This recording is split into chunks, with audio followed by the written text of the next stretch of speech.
अस्सलामुअलैकुम viewers, welcome to my channel Hannah's magazine. कैसे हैं आप सब व्यूवर्स? आज मैं आपके लिए जो रेसिपी लेके आई हूँ, ये रेसिपी आपको बहुत ही ज़बरदस्त लगेगी और आपके लिए बहुत ही यूज़फुल साबित होने वाली है इंशाल्लाह, क्योंकि ये रेसिपी डेली रूटीन में यूज़ होती है और जब आप इसको बना के घर में रखेंगी तो आपको इससे बहुत ज़्यादा फ़ायदा होगा। तो मैं आज बना रही हूँ एप्पल जैम।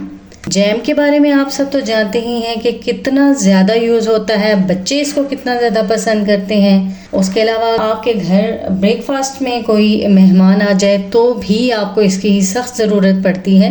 अगर आप इसको घर पे मौजूद चीज़ों के साथ बनाकर तैयार करते हैं तो फिर आप तो जानते ही हैं कि आपको कितने ज़्यादा हेल्थ बेनिफिट्स हासिल होते हैं, क्योंकि घर पे तैयार की हुई चीज़ें ज़ाहिर सी बात है बिल्कुल साफ़ सुथरी होती हैं और तमाम किस्म के उसमें प्रोटीन्स और विटामिन्स वगैरह मौजूद होते हैं। उसमें किसी भी किस्म के केमिकल्स यूज़ नहीं हुए होते, तो इस वजह से ये रेसिपीज़ 100% हेल्दी होती हैं।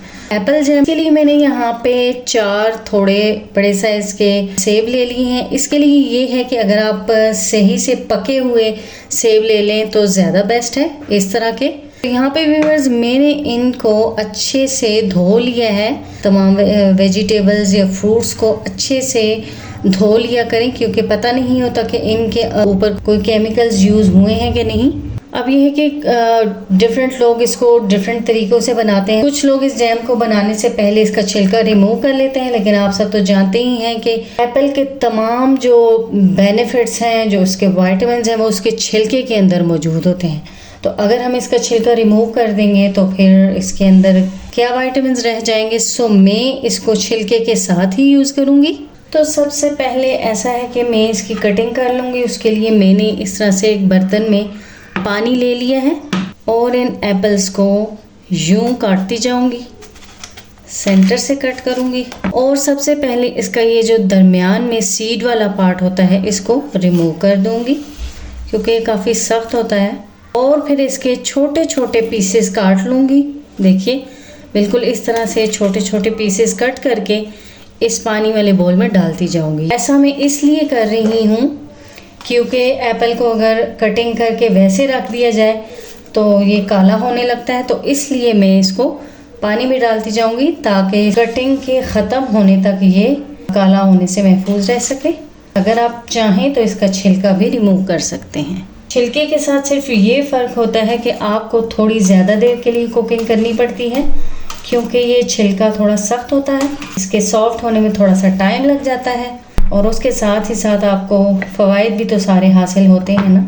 तो फिर क्यों ना हम फ़वाइद हासिल करने के लिए छिलके का यूज़ भी कर लें। तो यहाँ पे देखिए व्यूअर्स, मैंने तमाम एप्पल्स की कटिंग कर ली है। कोई भी स्पेसिफिक इसकी कटिंग नहीं की, बस रफली छोटे छोटे से पीसेज में इनको कट कर लिया है। और साथ ही मैंने इनको पानी में रखा है। देखिए इसी वजह से अभी तक इनका कलर बिल्कुल भी चेंज नहीं हुआ, ये बिल्कुल फ्रेश है। तो व्यूअर्स अब नेक्स्ट स्टेप आता है इनकी कुकिंग का। अब हम आ चुके हैं चूल्हे की तरफ और हमने यहाँ पे बिल्कुल लो फ्लेम पे चूल्हे पे एक बर्तन रख दिया है। अब इस बर्तन में हम अपने कटे हुए तमाम सेब डाल देंगे। तो यहाँ पे तमाम सेब डालने के बाद हम इसमें डाल देंगे पानी।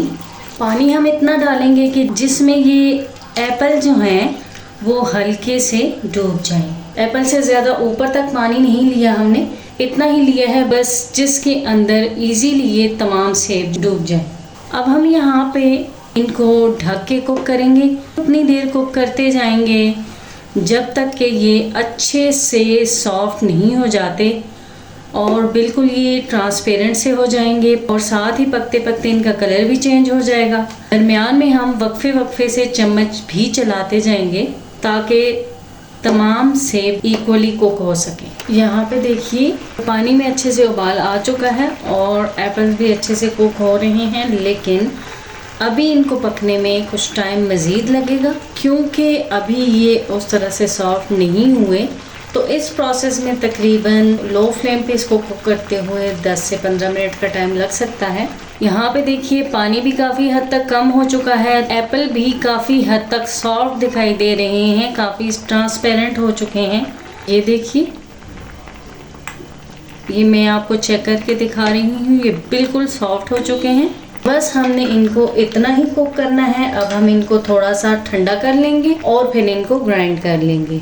और इसके अंदर ये जो पानी रह गया है, ग्राइंडिंग के दौरान थोड़ा बहुत हमें पानी चाहिए होगा तो हम यही वाला यूज़ कर लेंगे।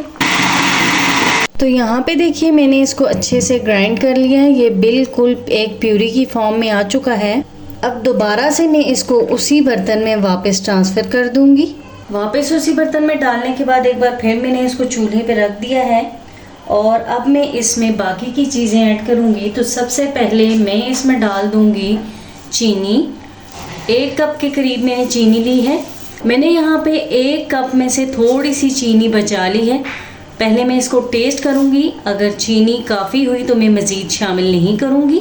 आप चीनी अपने टेस्ट के अकॉर्डिंग कम या ज़्यादा रख सकते हैं, क्योंकि किसी को बहुत ज़्यादा मीठा पसंद होता है और किसी को इतना मीठा पसंद नहीं होता। यहाँ पे मीठा डिपेंड करता है कि आपके एप्पल किस टेस्ट के थे।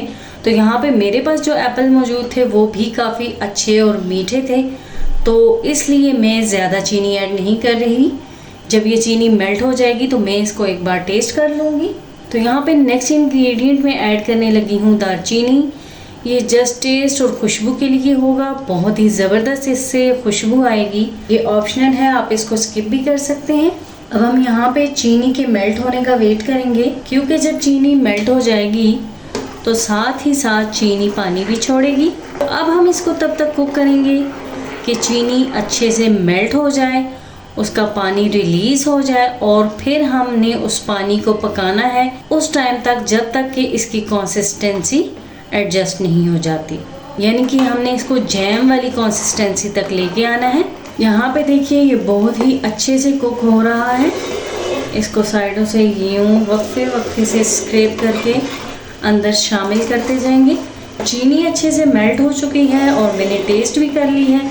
तो यहाँ पे मुझे 1 कप में से थोड़ी सी चीनी बच गई है, यानी कि 1 कप पूरा मैंने यूज़ नहीं किया। आप भी इस स्टेज पे चीनी टेस्ट कर लीजिएगा, अगर आपको कम लगे तो थोड़ी सी मज़ीद शामिल कर लीजिएगा। अब हम बस इसको इतना कुक करेंगे कि ये थिक हो जाए। आप अगर यहाँ पे चीनी का यूज़ ना करना चाहें तो आप यहाँ पे शक्कर का यूज़ भी कर सकते हैं। इसके अलावा अगर आप इसको शुगर फ्री बनाना चाहते हैं, आप यहाँ पे इसमें चीनी शामिल ना करें और इसको थोड़ी देर के लिए थिक होने तक कुक करें, तो आपका ये जैम रेडी हो जाएगा। इस स्टेज पे ये पक रहा है तो इतने मज़े की खुशबू आ रही है, पता चल रहा है कि घर पे कोई बहुत ज़बरदस्त सी चीज़ बन रही है। इसकी कुकिंग के साथ ही साथ मैं इसमें शामिल कर दूंगी टार्टरी पाउडर, जो कि मैं हर इस तरह की चीज़ में शामिल करती हूँ। तो यहाँ पे आपके पास 3 ऑप्शंस हैं। सबसे पहले तो आप यहाँ पे सबसे इजी और हर घर में ज़्यादातर अवेलेबल रहने वाला लेमन जूस ऐड कर सकते हैं। अगर आपके पास लेमन जूस नहीं है तो आप सिरका भी यूज़ कर सकते हैं, लेकिन मैं ज़्यादा प्रेफर यही करूँगी कि सिरके के बजाय आप लेमन जूस का यूज़ करें। लेकिन अगर आपके पास लेमन जूस और सिरका दोनों नहीं है तो आप ये टार्टरी पाउडर का यूज़ कर सकते हैं। तो मैं यहाँ पे अपने जैम के हिसाब से तकरीबन ½ टीस्पून यहाँ पे टार्टरी पाउडर शामिल कर रही हूँ। इससे ये होता है कि इस तरह की चीज़ों में बहुत ज़बरदस्त टेस्ट भी आ जाता है और इसकी खटास की वजह से ये चीज़ें लंबे अरसे तक स्टोर होने के काबिल हो जाती हैं और ख़राब भी नहीं होती। इसको अब मैं सारी तरफ मिक्सअप कर लूँगी। हम इसको अच्छे से इसलिए कुक कर रहे हैं ताकि इसके अंदर पानी बिल्कुल ना रहे, क्योंकि अगर इसमें पानी रहेगा तो इसके ख़राब होने के चांसेस हो सकते हैं। यहाँ पे देखिए कि इस पे बबल्स बनना स्टार्ट हो चुके हैं, तो इट्स मीन ये बहुत हद तक थिक हो चुका है। तो अब हम इसका एक टेस्ट कर लेते हैं कि इसकी कुकिंग का प्रोसेस मुकम्मल हो चुका है या नहीं। तो उसके लिए हम कोई भी इस तरह से प्लेट या कोई भी बर्तन ले लेंगे और उसमें थोड़ा सा ये जैम लेके यूँ डाल देंगे और फिर इस प्लेट को यूँ थोड़ा सा इधर उधर घुमा के देखेंगे कि इसकी कंसिस्टेंसी कैसी है और इसके अंदर से पानी तो नहीं निकल रहा। तो देखिए इसके अंदर से कोई भी पानी नहीं निकल रहा, ये काफ़ी देर तक अपनी शेप होल्ड करके रखे हुए हैं।